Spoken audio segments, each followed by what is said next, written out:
Isola 2000, c'est un circuit quand même extraordinaire. C'est pas un circuit très rapide, Isola, mais c'est très technique. C'est un peu un tourniquet, c'est vrai qu'il y a une espèce d'escargot, mais il y a comme une sorte de parabolique qui est assez sympa à prendre. Mais ce qui est sympa ici, ce sont les montées et la grande descente, surtout avec une espèce de compression.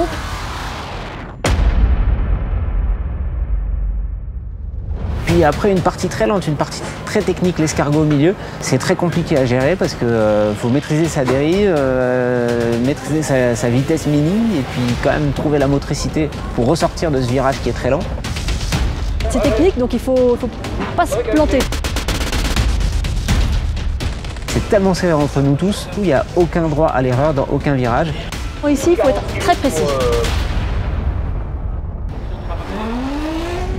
On est à peu près à la mi-championnat. Je suis pas trop mal placée, mais j'ai fait des résultats un peu trop irréguliers à mon goût. Mais ça a bien marché l'année dernière. Donc quand on arrive sur un circuit où on a bien fonctionné, j'ai fait 2 podiums l'an passé, on est toujours un peu sûr de soi et ça fait du bien, c'est important.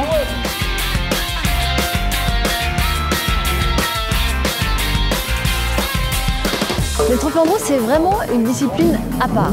Vraiment dans le pilotage, dans l'ambiance qui règne, la montagne, tout l'univers aussi est assez exceptionnel. Et en ça, en fait, c'est une vraie leçon pour le pilotage. Les conditions de piste varient énormément. Les pneus s'usent. On va retrouver une zone qui est pleine de goudron, et puis après de la glace vive, et puis après un peu de poudreuse, un peu de soupe. Enfin, ça dépend vraiment des conditions météo. Il faut avoir la connaissance du pneu, de la piste, du revêtement, des changements. Donc il y a beaucoup de... C'est un manche-cerveau, en fait, le trophée Andros. Donc ça fait du bien, je pense, à l'ego du pilote quand il vient ici, qui débarque avec son gros palmarès et qui se rend compte que c'est assez complexe. C'est quand même beaucoup plus difficile de faire 2 fois la même chose sur le trophée Andros avec une adhérence hyper limitée que de faire 2 fois la même chose sur un circuit. Donc je pense que c'est hyper formateur. C'est pour ça qu'on a eu beaucoup de très bons pilotes qui sont venus au trophée, parce que ça apporte quelque chose en plus dans le pilotage. La glisse, savoir conduire beaucoup au feeling, appréhender une piste, savoir s'adapter sans cesse, parce que la piste change tout le temps. Donc je pense qu'on développe aussi pas mal de choses qui sont importantes dans la notion de pilotage et qui apportent beaucoup d'expérience aux pilotes. Ça donne vraiment de l'expérience et du recul. Il faut être encore plus humble dans une voiture du trophée Andros parce qu'on peut se prendre beaucoup sans trop savoir pourquoi. Donc faut pas trop paniquer, s'énerver ou quoi que ce soit. Il faut essayer d'être assez serein pour progresser à la manche d'après.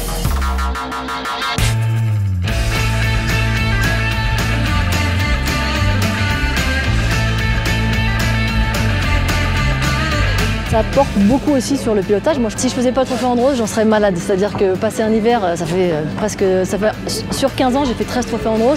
Donc passer un hiver sans Andros, ça manquerait énormément parce que c'est des sensations vraiment uniques qu'on retrouve, qu'on vit pas pendant toute une année et puis on revient et puis on retrouve très vite. C'est comme le vélo, ça s'oublie pas et c'est un plaisir absolument total.